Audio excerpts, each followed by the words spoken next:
All right, everybody. So let's go over how to actually fight the fish and land the fish. And if you take anything away from this instruction, the best thing to take away from it is to keep your rod angles low. Use sideways pressure to bring the fish in so that more of the rod bends and it protects the tippet. Here I'm going to be using 6X tippet, and you'll see that I don't take a long time to fight these fish because I am using sideways pressure to fight them. So let's get right to it. So today we're out on the San Juan and I'm fishing a 9-foot 4-weight. It's a Redington rod that I just got as one of my rental rods. I have a 9-foot 5.5X leader down to like 5.5X tippet and then 6X tippet for the dropper fly. And I'm fishing, I would never do this, ever do this, but I'm fishing this huge thingamabobber so that you can see it for an indicator.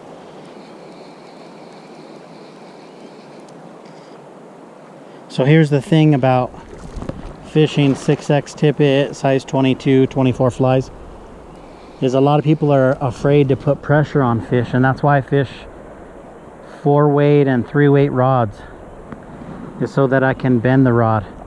Look at the rod right here.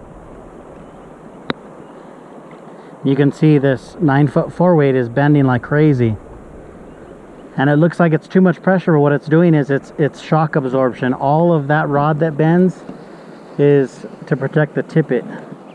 So as long as that rod's bending, it's protecting that 6X tippet from breaking.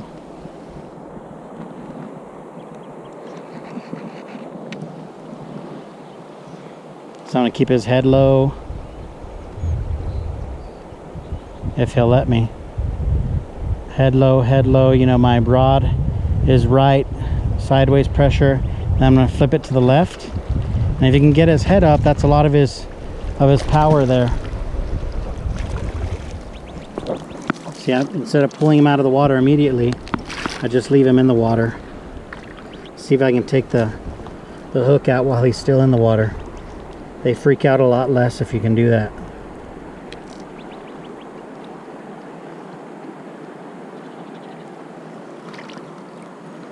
See, the hook's out and I haven't even lifted him out of the water. So most of the time, unless I want to grip and grin, this is where it ends. I'll just let him go. But if you want to get a picture, then keep him in the water, put your rod on the side, and then when you're ready, you want to wet your hands. I like to straddle this caudal fin back behind here and then hold him up for the picture. This guy's interesting because he was fighting an infection on his head. He's got some sort of ick or fungal infection that he's been fighting, and that's what turns that side of his head dark.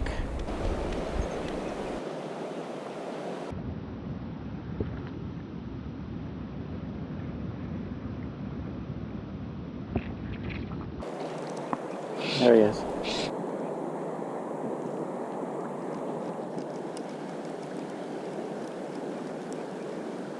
It's a nice rainbow.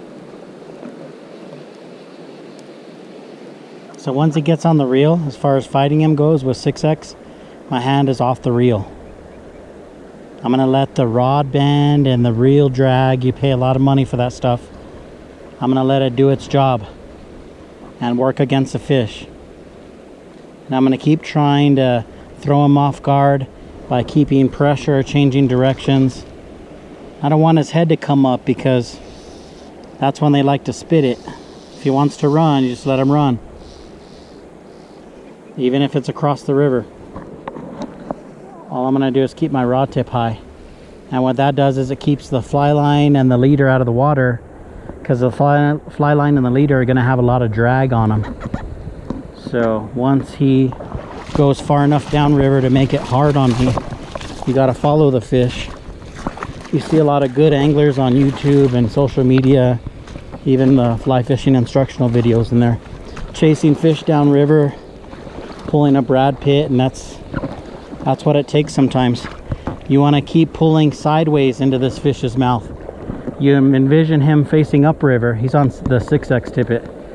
So what I want to do is keep pulling into the side of his mouth and not pull upriver, which should pull right out of his mouth. So I'm going to keep his head low, low, low, low, until the very end. Get his head up where most of his power's gone, and then put him in the net. And then instead of holding him out of the water where he freaks out, leave him in the water. Keep your line taut so you can clear the flies. In this case, it looks like he spit them already.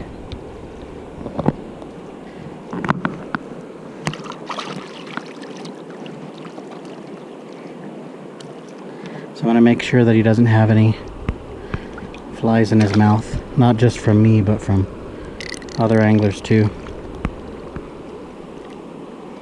This river especially is just super hard on the fish. Everyone's using 2 flies, and not that that's a bad thing, but it means that you have 2 chances to foul hook fish, or you have a chance to hook the fish in the mouth and then the other fly wraps around and hooks him in the fin. Then it breaks off because we're using such small tippet. So I like to make sure, give the fish a once over and make sure that they don't have any other flies in their mouth.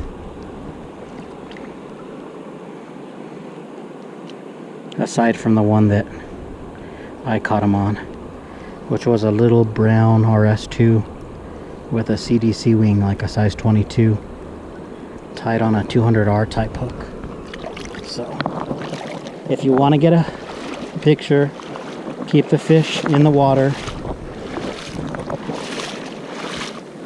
the entire way going to your friend's camera or setting up your camera. Keep the fish in the water the whole time. And this way you kind of let him rehab a bit. And then you're going to put one hand by his head, one hand by his tail, sort of cradle him. I'm not holding him hard at all. And about 7 to 10 seconds is all you want to keep him out of the water before you let him go. And that's it.